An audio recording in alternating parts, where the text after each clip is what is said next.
Hello and welcome to my little presentation about underground systems and resonance chambers in Austria. I'm the leader of the Tagu-experience research team, which is easy to explain. Tagu means Tanya and Gunnar, and we intend to share our experiences which we make in research and traveling. We want to share this with you. Our little daughter Kadea is gonna be part of the future research team, and here in the back you can see the forum in Pollak in Austria, where we have been last summer. It's also a very interesting place.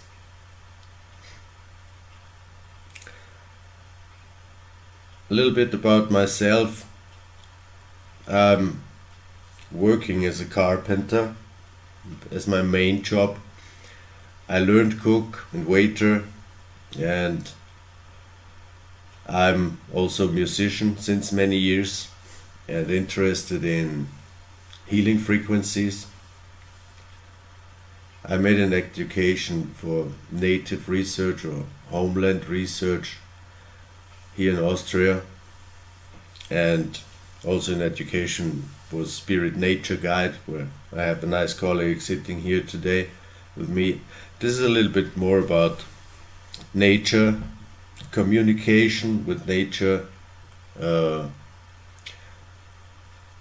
try to lead people and get them back to be connected to the nature around us. I'm giving workshops for guitar and African drum, and also healing frequencies. I started giving some live concerts, and with the guitar, me and my voice alone, it works more or less. And I'm giving presentations about my research, mainly here in Austria. Today the topic is subterranean facilities, underground tunnels, chambers, which are found in Austria. We will have a little look towards the past, what research has been done already around this topic, and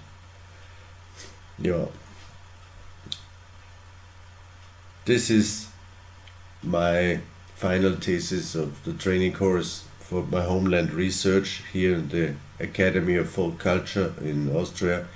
You can download this for free. It's also available in English. I'm researching far further in the past than they do usually. I'm searching for traces of lost civilizations here in Central Europe.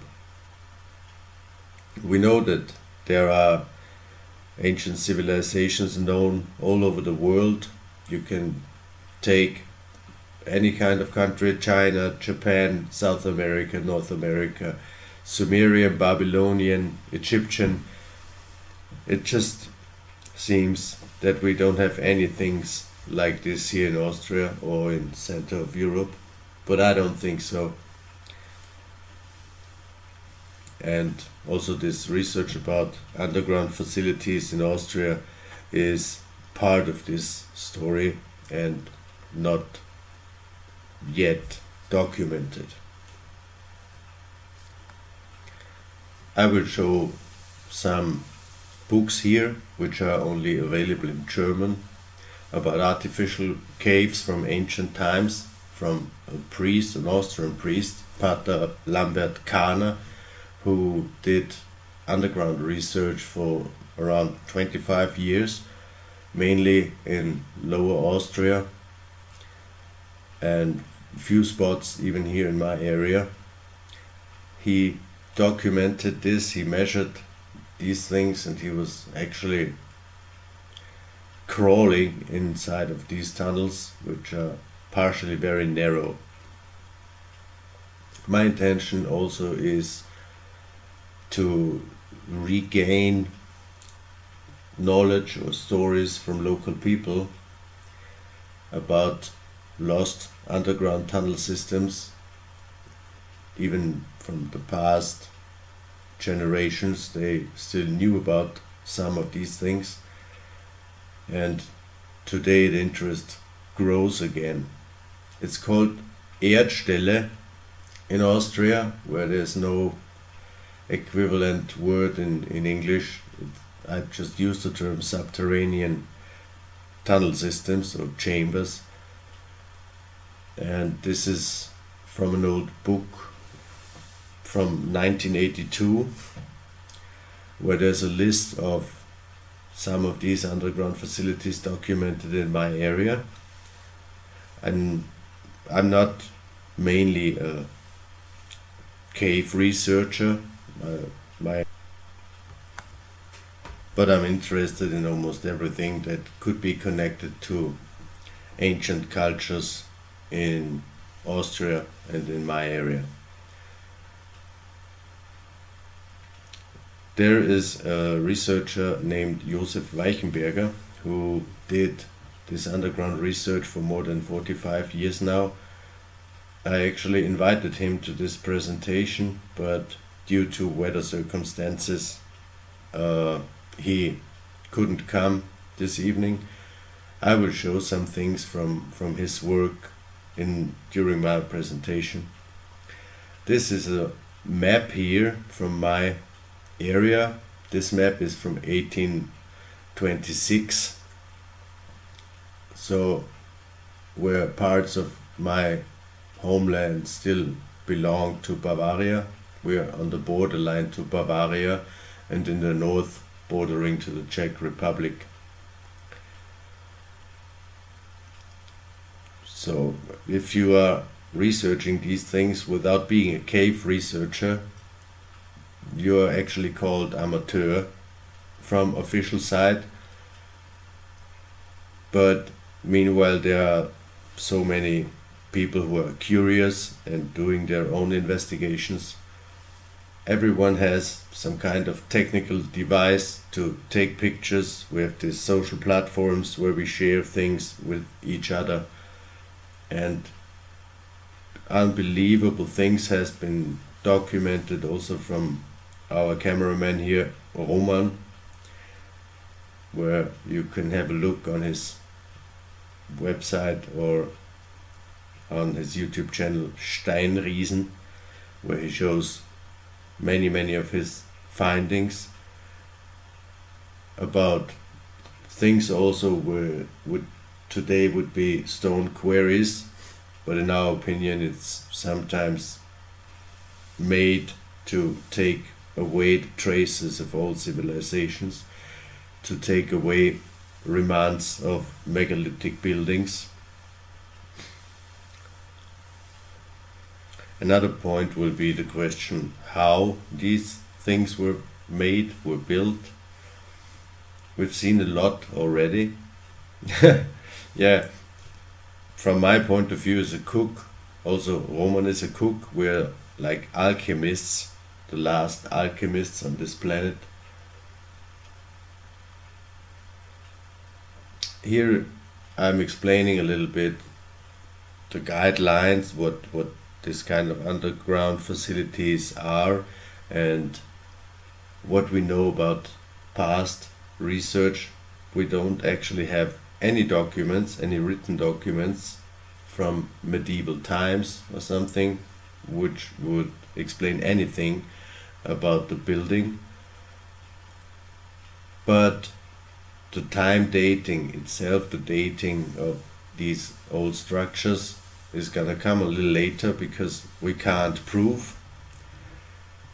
Mr. Weichenberger, for example, thinks that all of these facilities were built in medieval times, and there are these two big parts in this kind of research which they don't fit together, because one of them thinks this stuff is like 800, 900 years old, and the others say it's far older. And it's not of main importance for myself how old it is. What's most important for me is the reason. So what these things were used for, because we still don't really have an idea. Most of the things are too small, the tunnels are very narrow, and therefore not to be used for people in our size. The time datings are the tricky part. We even doubt that the official time dating of the time in which we are living now is accurate. We think that up to 600, 700 years in our own timeline are an invention. But this shouldn't be the main topic today. There's another researcher in Austria, Dr. Heinrich Kusch, who published a very interesting book recently, and it's about a tunnel cave system in Lower Austria. Very interesting research, and especially the artifacts which were found could give us some hints towards the time when at least these facilities were used and were already existing.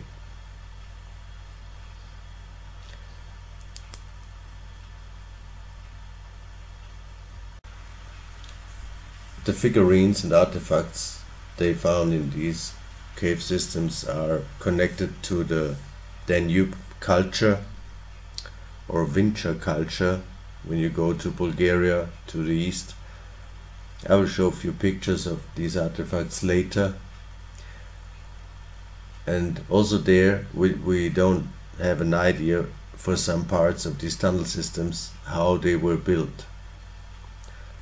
Some things look like these tunnels were cut out of the rock with laser, similar to laser technology, like some glass cover on the rock surface inside.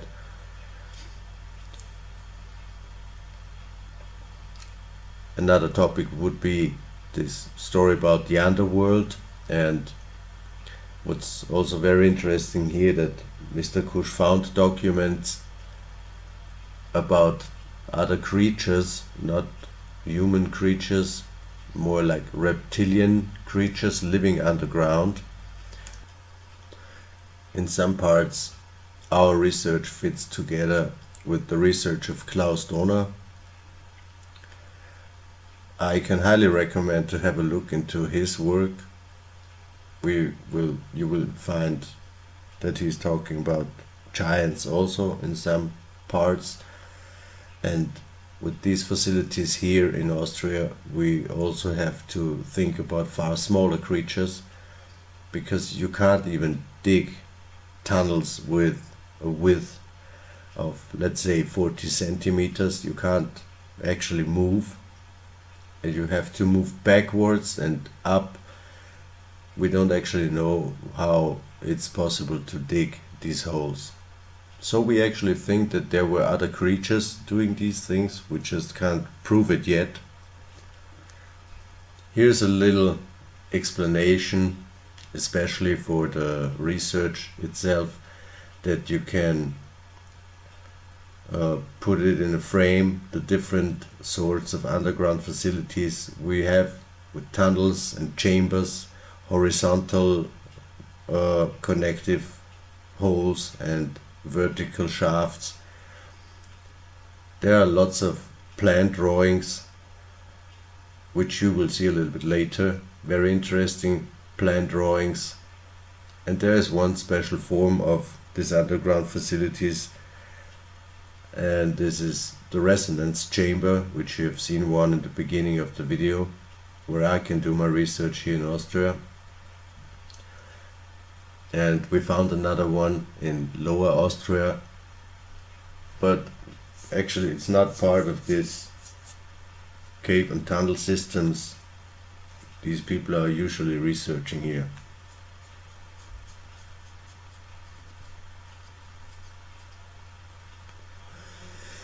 Here you can see some drawings, description in this case, just to explain the different types of underground tunnel systems which are found here in Austria.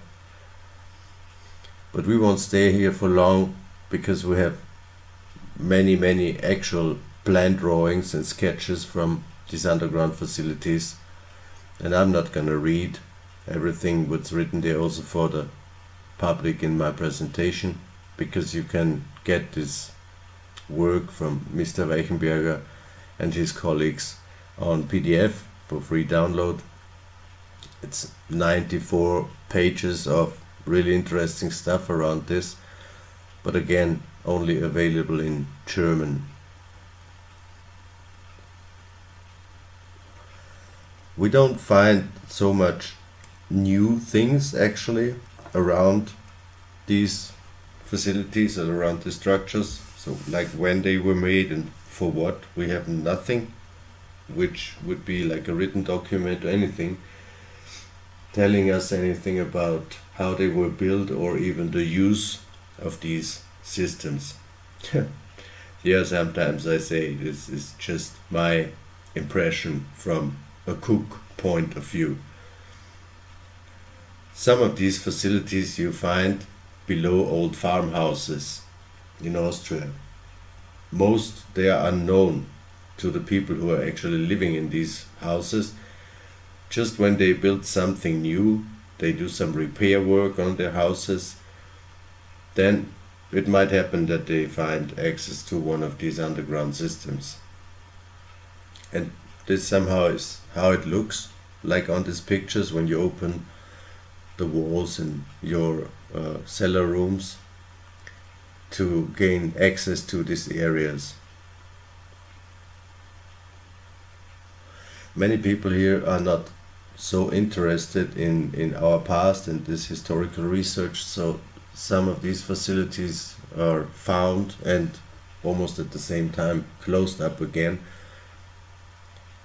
But these days we find out more and more very interesting things, especially in connection with the research of Mr. Kusch in regard of these artifacts again, and we are talking about the global civilization, in my opinion, in our opinion.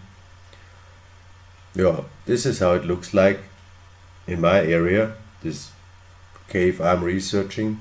They found it when they were renewing the floor in the living room of the house above it. Later they opened this entrance from the side, from this little room below the house. I think that whoever built this house originally already found this chamber below, but we don't know when this actually was built. I didn't find anything. Something is written on the house about 18th century, but even this vault in the lower room in the basement looks older than this. There is a shaft which is leading from the top downwards to the chamber. This is actually how they found this chamber, and they also had to take out stuff, lots of filling material from the chamber itself. This specific chamber is not very big. You can't see this so good on the pictures on the video here because you have nothing to compare. Like this hole might be almost like a meter. You can go through quite easily, but some of the other tunnels inside, which you will see later, is smaller. The chamber itself is 1.20 meter in height and around 1.50 meter wide. This is the access to one of the lower chambers below the main chamber. You can't actually publicly visit this chamber anymore because the owners don't want this. Here are some of the artifacts which were found inside of this tunnel and chamber system. we will talk about this again a little bit later.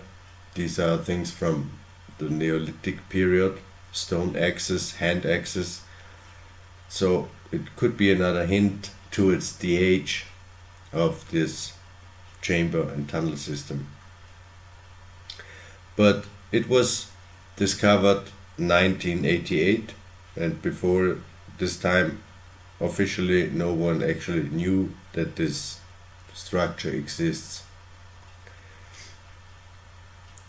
When they were renewing the floor in the living room of the house, there's no fundamental buildings below, a hole opened up which was leading downwards into this chamber, and actually this is how they found it, and later they opened this hole on the side of this basement room. The left hand side of this picture is the entrance, and from there you can access these 3 chambers, which are connected via little tubes, which you can see a little bit later. It's not even so easy to take pictures inside because it's so small. What's 1.50 meters? You see, you have to move back to get something on the picture. This, for example, is one of these tunnels connecting the main chamber with the chambers below. The difference in height between these 2 chambers is around 1.40 meters, and this tube is around 40 centimeters wide.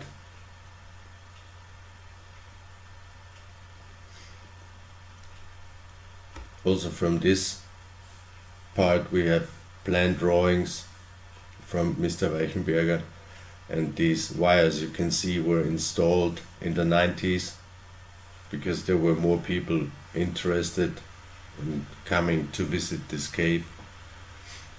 It doesn't work anymore today, and we are not going to renew it. We have different light sources. Very interesting point in this chamber here is these little holes you can see on the walls. It's quite puzzling because they are like moving in strange directions. Yeah, like I said, 40 centimeters wide, these little connective tubes.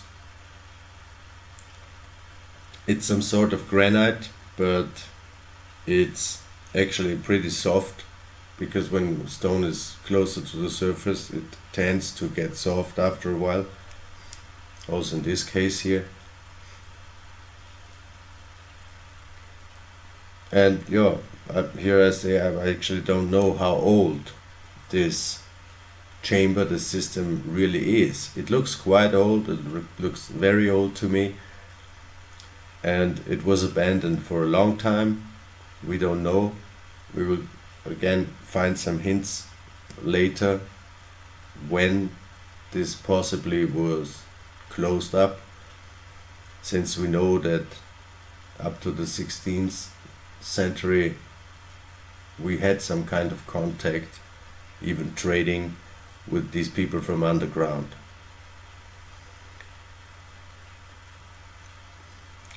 This shaft, like I said, is leading to one of the lower chambers.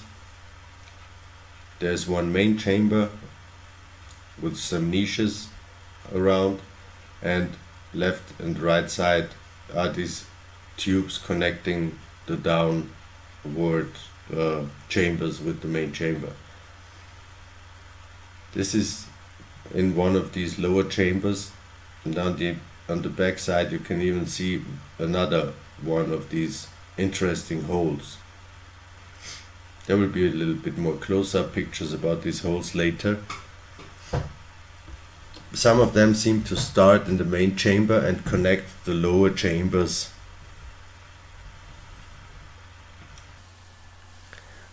Maybe it would be quite interesting to put a camera inside, but like with this ground penetrating radars, we don't have this kind of technical equipment, because we are mainly funding our research by ourselves, and some of these things are quite expensive.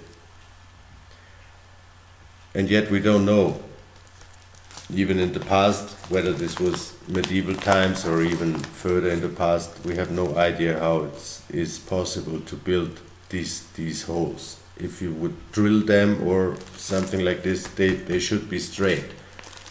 But these things are spiraling into the wall.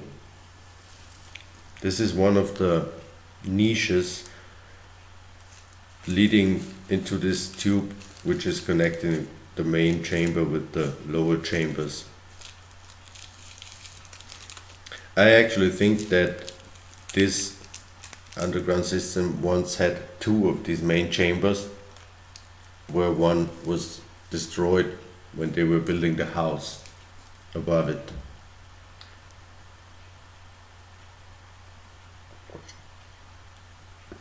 This is one of the chambers, the lower chambers. You can even see scratch marks on the wall, which might be from the time of building. The red lines here are marking the floor.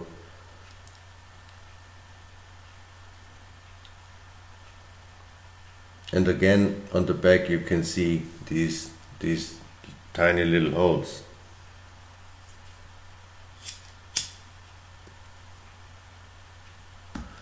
We also don't know where these holes lead to. It would be nice to have the chance to observe this with a geo radar, ground penetrating radar, because maybe there's even more around. There are more of these facilities and tunnels connecting to other buildings like this.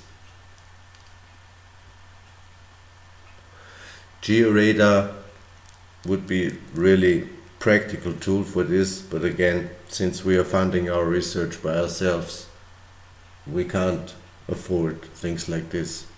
Maybe things will be different in the future.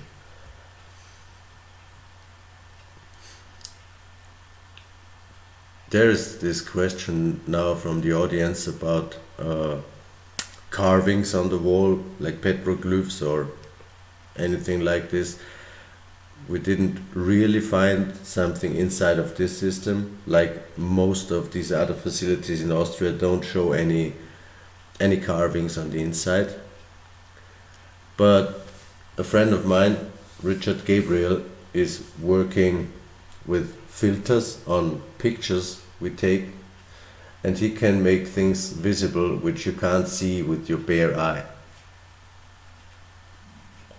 You need high definition pictures and a good lighting, and this is something our smartphone cameras provide today.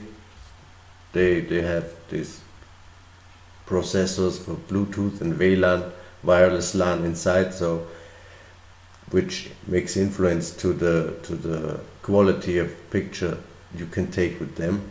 And Richard even tried to amplify some of the things from these chambers in this system here. You need to watch these things on a really on a bigger screen to see something. And here now you have a close-up of one of these holes. It's very narrow, you can just reach inside with your hand for 30-40 centimeters, and then it's getting even more narrow. We don't know if these are air shafts to the top or if this is just another connective hole to the lower chambers. This one is situated on the back of the main chamber.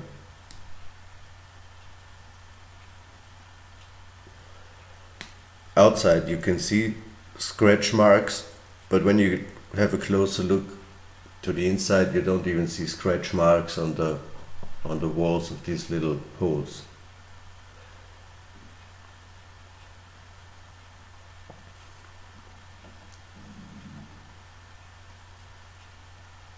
Yeah, like I said, and they are spiraling almost like the inside of a human ear to, I don't know, amplify, transport the sound to the lower chambers.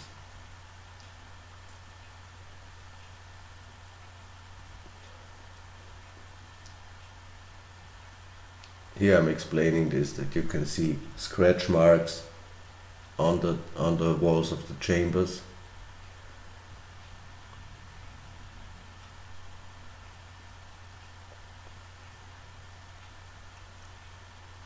But there's nothing inside of the holes, nothing visible at least.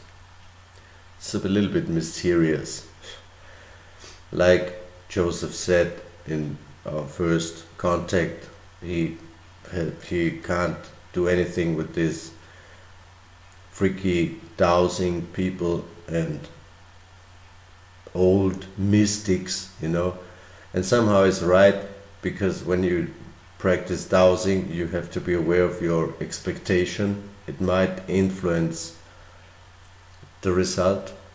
And in regards of the mystic stories which are around these findings and chambers, about rituals and anything like this, we try to demystify these things a little by looking a little bit closer what some of these rituals might have been for.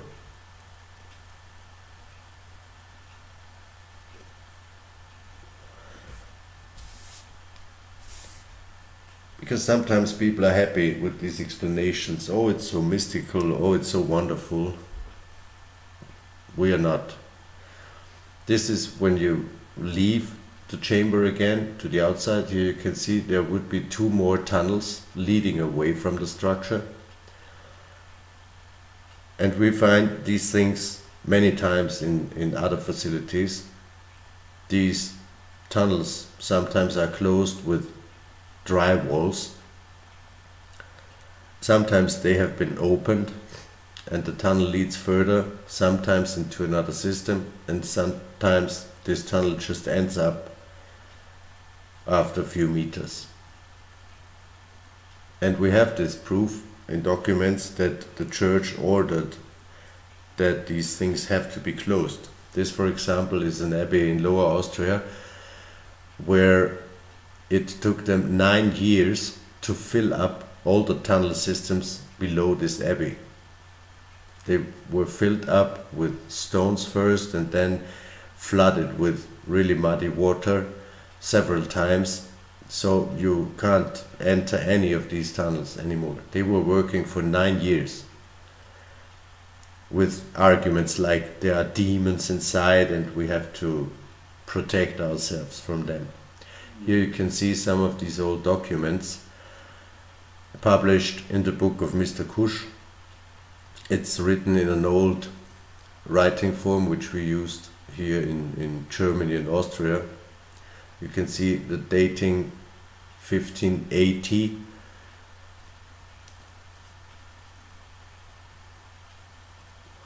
Where the church actually really ordered to close all these entrances and access parts towards these underground systems. These documents are even talking about this underground race and that we from the surface have to stop trading with them. We don't know what really happened back then. We're just on the beginning. Mr. Kusch published several books already around this topic, but most of his stuff is again only available in German language. I will show some pictures here from figurines which were found in some of these underground facilities in Lower Austria. This is also published in the book of Mr. Kusch. And you can see similarities to statues we know from Bulgaria, for example. And Klaus Dona told me that he gets more and more pictures about artifacts from South America who are looking quite the same. Klaus, I can just really recommend to have a look into his work. Unsolved mysteries, out of place artifacts. He made exhibitions, he wrote even some books about this. There's lots of stuff on YouTube. Take a look at the things he found and he brought to the public. we are slowly moving one step after the other towards solving this puzzle. And somehow we are guided towards the things we find. Even if you have plans to go elsewhere, sometimes some synchronicity sets in and you are just taken off on the crossroad to another direction. Many times we spend hours in the forest searching and documenting things which are not mentioned in any official history documents. This is a plan drawing of one of the facilities in Lower Austria, which you still can visit. This is a little bit bigger than the resonance chamber here in my area, and there is even a difference in the height positioning of the chambers from 4.5 meters. And again, you can see sometimes there are tunnels with a dead end. You should have a look to each and every of these things, if the tunnel would lead further, if it's closed up, or if it's really just a blind tunnel leading nowhere. And for many of these facilities we really have no idea what they could have been used for.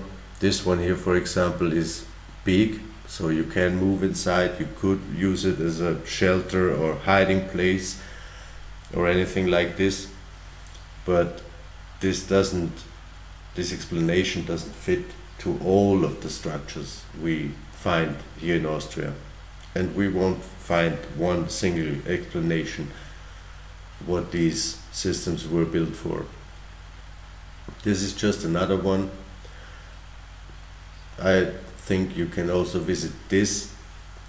Therefore it would be nice if Josef would have had time to come today, because he knows all these systems, and he also knows which one is still to be visited.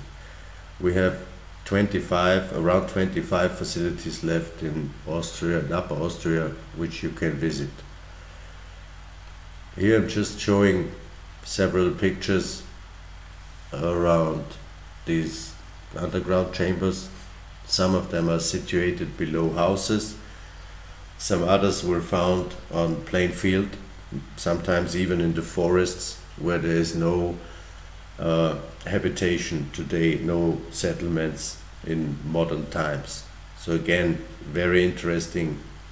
Why would someone build these things somewhere out in the forest?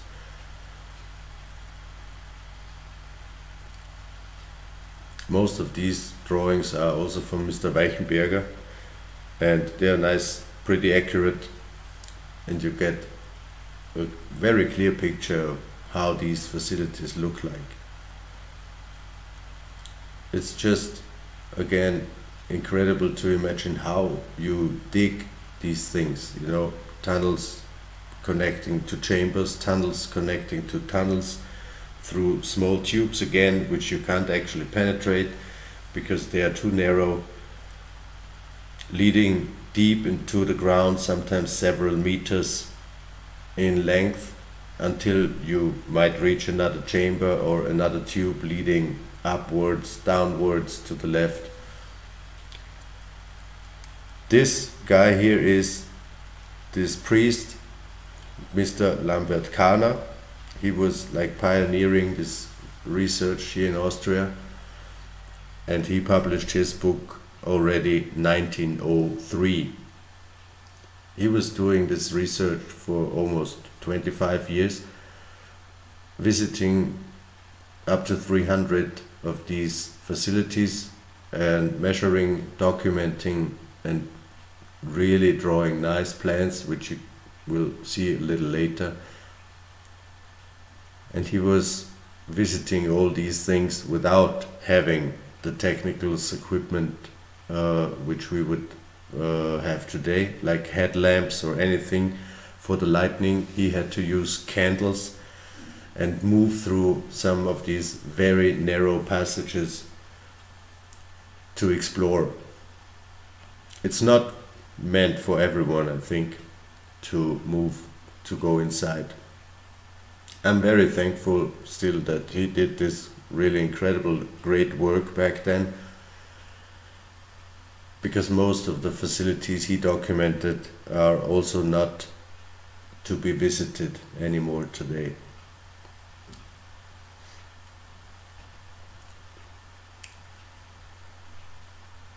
Like I said before, he was researching a little bit further away from my area. He didn't know about most of the structures we have here in my homeland. But it's, 120 years in between. Many things were discovered since then, which he did not know about. And still, we are very happy that we also have his documentation about these underground systems. And you can find, when you read his book, you will also find out again that some priests surely knew some things about underground systems below abbeys, below churches, maybe even castles. There are lots of stories about connective tunnels between castles and abbeys from the old days. So there is always something new to find. Also, a friend of mine, he's been talking to one of the priests in an abbey, asking him that we think that there are tunnel systems below, and he said just yes, but you have no access.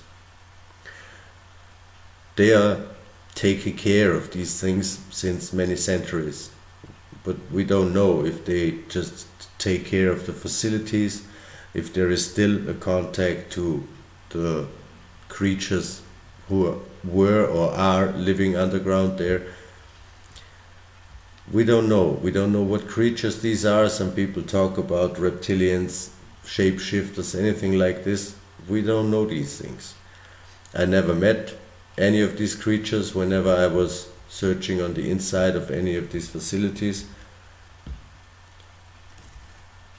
Our generation and the generations before, we are indoctrinated and told what we have to believe from the religious societies, from science, from almost everywhere. We are indoctrinated and told what we have to think about the things. But we also know quantum physics today, which is also already more than 100 years old, so we could take a look at things from a different point of view. Einstein, Heisenberg, Bohm, all of them knew what people like Nikola Tesla did, for example, or Mr. Victor Schauberger. He's not even known in this area where I'm living, which was also his home area. He was born here. Most people don't even know about him. He was forest working man, like I'm a cook, What did he do? Mainly he was a curious guy, sitting, observing and thinking about things his own way. He invented the first anti-gravity devices.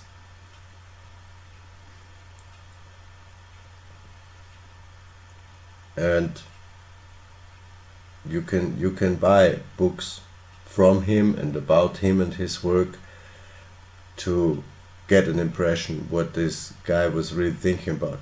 It was not so easy to understand in some parts. For example, he was sitting next to a river observing fishes in the river and wondering, why is this fish escaping river upwards, not downwards?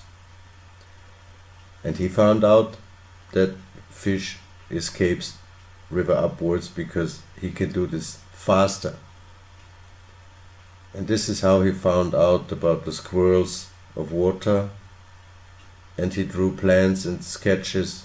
He made inventions like water pipes for heating systems, which had forms of a spiral inside, and you just need to put water with pressure inside once and the system would run by itself. Regulations for rivers, for example, if you would make this in accordance to what he found out, they wouldn't destroy the banks of the river as much as they do nowadays, where we just straighten it up. Most of his inventions were also stolen, same like with Nikola Tesla, and some things we are actually using today. This wireless LAN and Bluetooth stuff, all this free energies, is based on his inventions. Free electricity from the atmosphere, electric cars from 1900s, which are run by free electricity. There are also patents about these things. You can have a look, you can investigate this for yourself, but again, we are drifting a little bit off topic. This is another chamber which was discovered by this priest, Mr. Kana, and some of these things are actually also the first photographs taken inside of these systems, which was not as easy back then as it is today, because of the lightning and everything you have to take care of to get a real good picture. We are happy that he could manage to find a photographer who was willing to join him several times, and some other things inside of his book are just drawings. I took some of the pictures from the book with the most impressive chambers he has found in Lower Austria. And also here you need to know something about architecture, about geometry when you want to build things like this. This is not just like random story. You build yourself a, I don't know, storage chamber for your food or anything, or even a hiding chamber. They built really nice looking, wonderful looking underground systems, and what we know today is just another piece of the puzzle. A friend of mine, Roman, he found a star for here in Austria, because today we have some kind of technology like LiDAR scans and stuff, which can show things which are not to be seen with the bare eye. You don't see these things. The more we use these type of scanning the land, we will find out more and more. Like Roman also, for example, he found around 25 pyramids in Austria. Only the bigger ones are in this calculation. There are lots of small ones, but it's at least 20 or 25 big pyramids hidden in the forest, in the landscape of Austria. I'm just having fun here because we're constantly drifting off the topic of the underground tunnel systems. These are some of the drawings out of the book from Pater Kana. And when you take a look at these drawings, pretty quick you could get this impression that you are like watching technical devices, like a machine or anything like this. We don't know. Since we have no idea what these things were originally used for, we started to work on our theory about technical use of these underground systems, especially in combination with the resonance chambers, where you can work with sounds and frequencies. We will see what we might find out next. Here to compare, I took a picture of a modern computer, modern motherboard of a computer and its components. It could be that we are talking about technical buildings. Maybe for creating some kind of energy we have to consider the use of electricity, because in my area here all these systems are built inside granite or similar stones where there's lots of quartz crystal inside the walls, and we have to consider the piezoelectric effects of quartz crystal, and that he can work as an isolator or as a conductor for electricity, same as lights. You have to have very broad overview of many things if you want to find out more about whatever they did in ancient times. Some say quartz has consciousness, for example, so we could communicate and ask him to do some things even in the process of growth of the quartz crystal. He's a conductor for light and electricity without loss. It's very, very interesting, very intriguing to put this kind of knowledge into research towards whatever happened in a distant past, in ancient times. We use quartz crystal in our watches. There are rubies used in the watch to keep the time. It's also a type of quartz crystal. So you give him one rhythm and he would like remember this for a very long time. He doesn't stop. He's just keeping the time, keeping the time. You could call this memory.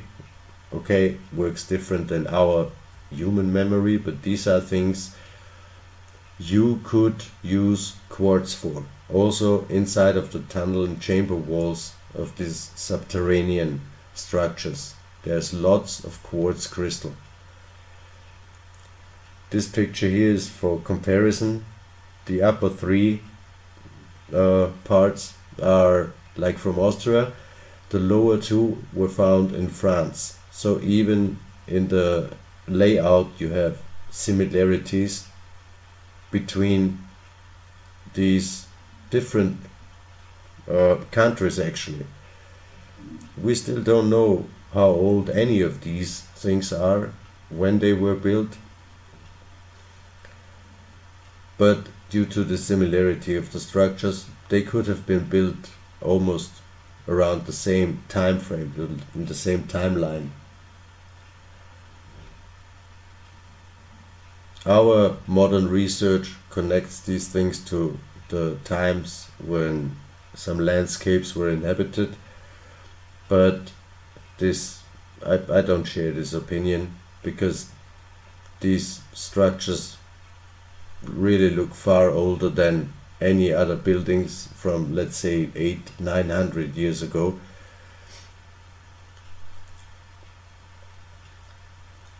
And I don't like the explanations of official science with probably or things like this. They can't even say anything for sure.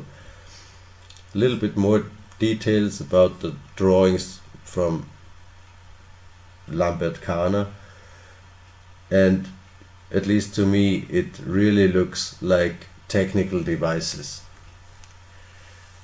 You have to consider things like vibrations, sounds, and what kind of influence they make to special types of matter, like said, quartz crystal, and also water. If you take a look on cymatic experiments today and the geometrical forms which are caused by only sound vibrations, it's quite interesting. And also our body is made of lots of water, more than 80%, so we also have to think about what these frequencies are doing to us, being beneficial, being harmful for us. We don't really know everything yet.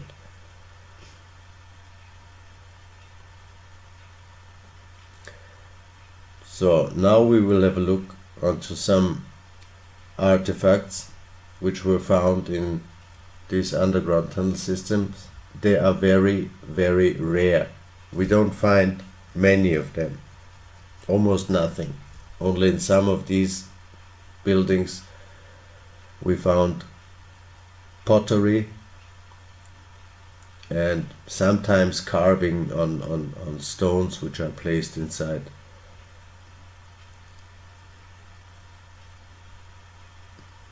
We don't really know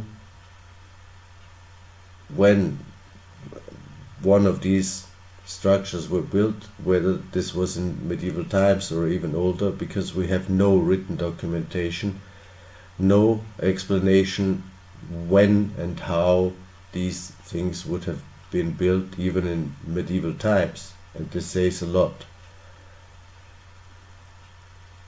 Joseph, for example, is one of the people who believes that these things were made in medieval times.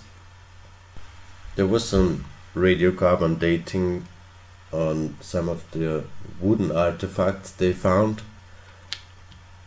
For example, pine shavings or charred pine shavings, which were dated only a few hundred years in the past.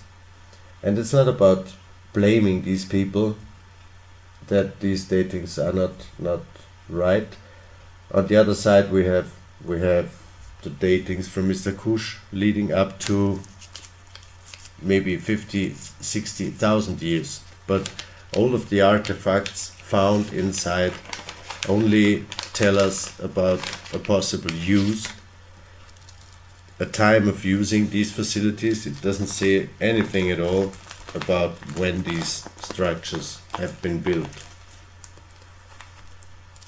I also don't really see the carbon dating method as the best to be, because everything further back in the past than, let's say, 5,000 or 6,000 years, it's not working very accurate anymore. Up to 3,000, 4,000 years, I would say yes, we can date this with carbon dating, but anything older, I don't really believe in this. And you need to have organic material to be dated. You can't date stone. You can date the surface, the worked surface on the stone, or signs of erosion or lichen growing on the stone, anything like this. This is something you could learn, and this is something where you can make some datings. This is what I would say geology is for. But when we find things like this, we are actually lucky, because at least you can date it and you can have a look at the used symbols. These artifacts are now all residing in a museum in Vienna. So I would say we could even have better dating on these artifacts, but nothing ever was published. Maybe it wasn't even done. Then there are these people, I would say maybe historians or art historians, who should know or could know when specific symbolism was used on the pottery. This is like a sun wheel from Germanic times. Lambert Kahner mentions in his book that symbolism like this could reach back to a time of the 4th century after Christ. But this is not medieval times anymore. And also in the book of Mr. Kahner you can read that he mentions Tatius or Plinius mentioning underground facilities in Germania in their writings. And this is also again a time like around 100 years after Christ.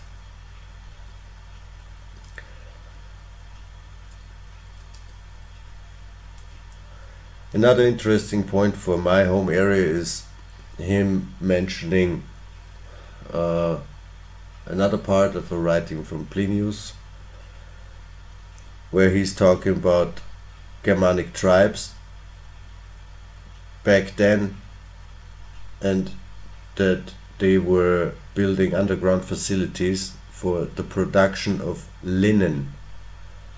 Weavery of linen was done in deep buried chambers, subterranean chambers. And this now is also for locals. You know, this little village called Haslach is here in Upper Austria, and it was a center of the trading and fabrication of linen, and we have 6 documented underground facilities in this area.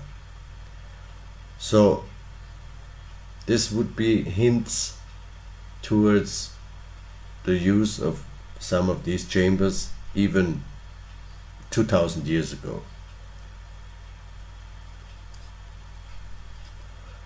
There's a researcher in this village who also mentions that the whole village is undermined. And if we have a little look on the village itself, it's placed on a hill where there's a water flow coming from the top of the hill running through the whole village below the houses, and on the end it comes out on the basement of an old linen factory. Along the way there are lots of mills where the water is also running through. These mills were used for the production of linseed oil. And on the end it comes out here on the basement of the old factory, and even the lower part of the basement is all built in stone walls, which are reaching at least 2.5 meters further into the ground. These are old water delivery systems which were partially used underground, and they were also used for mills for the linseed oil production. There's one little tunnel leading from the river towards the village, would also be ending up below the old linen factory. But today you can also only go into this tunnel around 150 meters, and then there's an interruption because they were building a street. And now we come to an interesting point. Above ground you find markers like this, whether this is the old stone marker or this stone sculpture behind, which are markers for underground tunnel systems. If you look above ground into the direction where this tunnel leads, this piece here marks at least the exact way where this tunnel leads to. Many times they are marking crossroads of underground tunnel systems. And why are you not allowed to remove these markers which were placed there from the church? Also small chapels which were put on top of underground systems, you're not allowed to take them away. If you travel our land, my land, with open eyes, you will see that we have lots of these markers standing around, almost everywhere, hundreds of them. Today, even above ground, they are placed on crossroads, which could be a hint that underground tunnel systems are almost running the same directions as the streets above ground today. Or these stones with the holes which were placed in older times, not just for this purpose, also for some purpose of building fences and things like this. These stones were used, but there are still holes in the stones somewhere out in the backlands, and the hole inside of the stone would even point the direction of the underground tunnel system. The church just flipped them over in most cases, and sometimes they put these little chapels on the places where these stones were situated before, and especially the chapels with the big marker trees, most of the time two. Here one is already gone because he died. These places are marking entrances to underground tunnel systems. Some of these trees are up to 400-500 years old, and this is also the approximate time when they placed these little chapels. They are all closed. You are not allowed to enter, and if you would knock on the floor, you would even hear that there is a hollow space. They didn't do much to close these entrances. It would be nice to just take a shovel and open these things back up, but it's illegal. It's not allowed to whether remove them.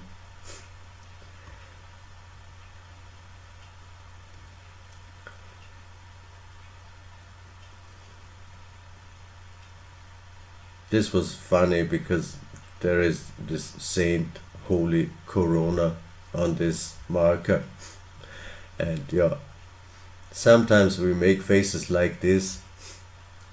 But now we're gonna switch the topic to old ruins of castles from the medieval times. This, for example, is where I am part of the reconstruction work, or let's say to secure what's still left of this old building. It's almost 1000 years old. And since we're searching for underground tunnel systems, there is also a story in regard of this castle, that where there's lots of rubble today, there was an opening. There is still an opening below this rubble, which interestingly is connecting different castles. My uncle has seen this entrance almost 40 years ago. He knows that there were 30 or 40 steps leading down, where actually we would expect to be just rock. So, and the story says that from the ruin of Falkenstein Castle, these two castles are connected with an underground tunnel system. Quite interesting story. I asked the owner of the castle if he still knows about this story. He doesn't know, and still there are these stories. Also other tunnel connections from the castle to the church in a nearby village, and there are also, again interestingly, several of these markers placed above ground. From this castle there are lots of tunnels leading into different directions. We are pretty close to the Danube here, and you can see the distance between these castles, which is around 2.5 kilometers each from one castle to the next, and these things seem to be connected from the past.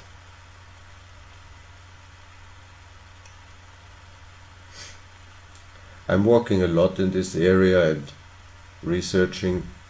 This is another part from above the ruin of Falkenstein Castle, and my birthday tree is the hazelnut, and it's called the guardian of the threshold to the underworld. It's very interesting to me because this piece is situated on another artificial structure where the stones were placed. Today they say this is just like fixing a well, but I don't think so. There's a story about an old castle which does not exist anymore. It's the castle Peilenstein.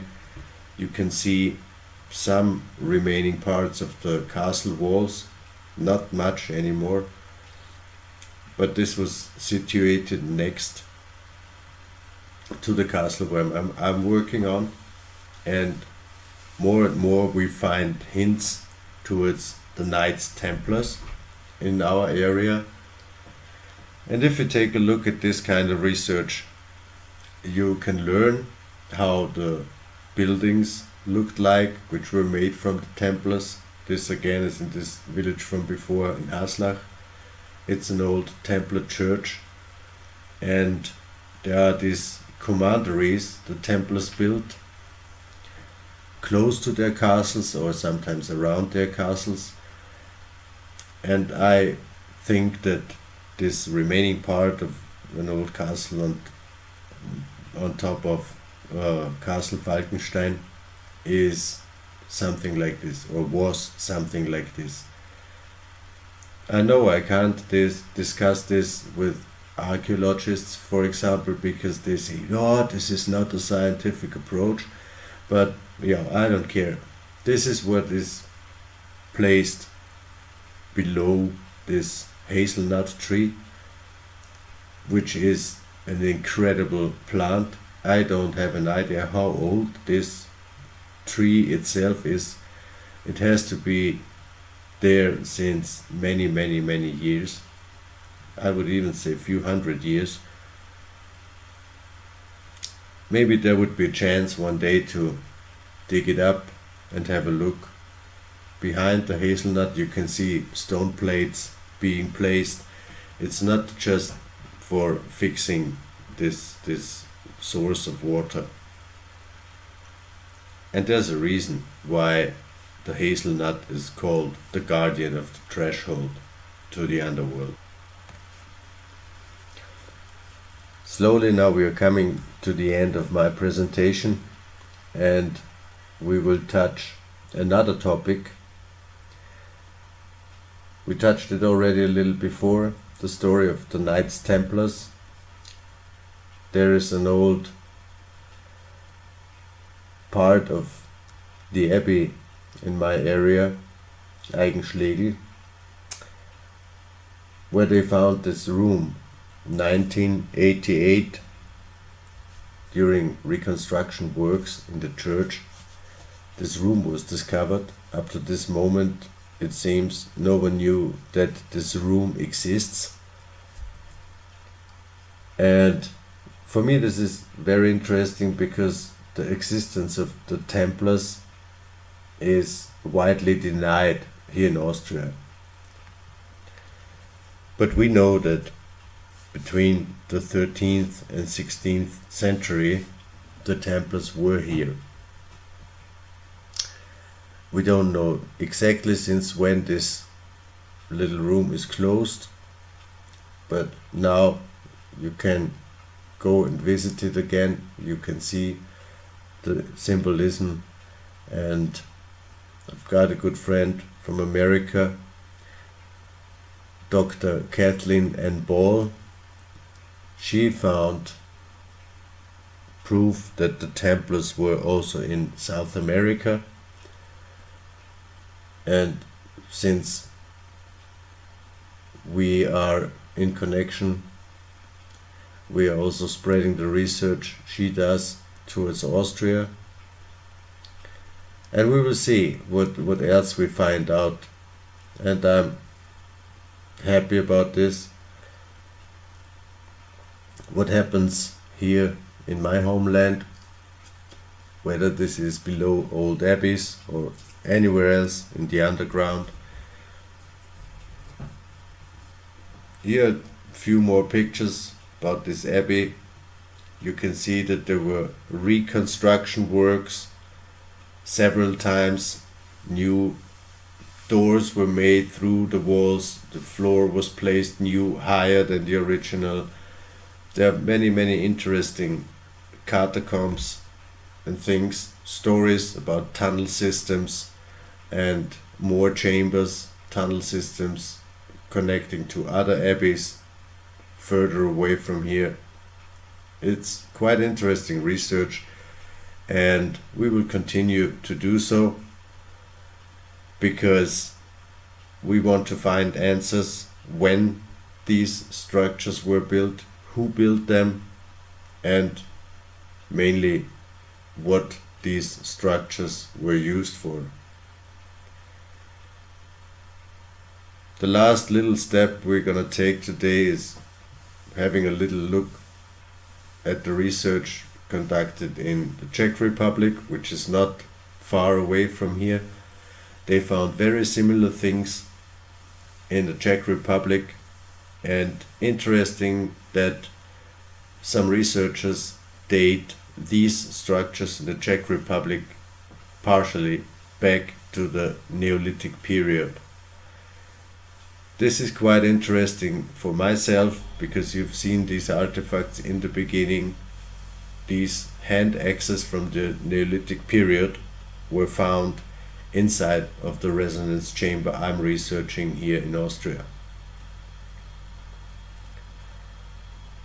Surely no tools used to dig these underground systems, but at least they were found inside, and this is very interesting for me. Like many other hints I got during the last years in my research, found out many interesting things, many connective points, and the story is far from finished yet. It spreads over religious research and languages and also writing systems, where I can give you a nice hint, especially for the English speaking people. The books from Alexander Putney, which you can find on humanresonance.org for free. Take a look, maybe we'll see each other again. Goodbye.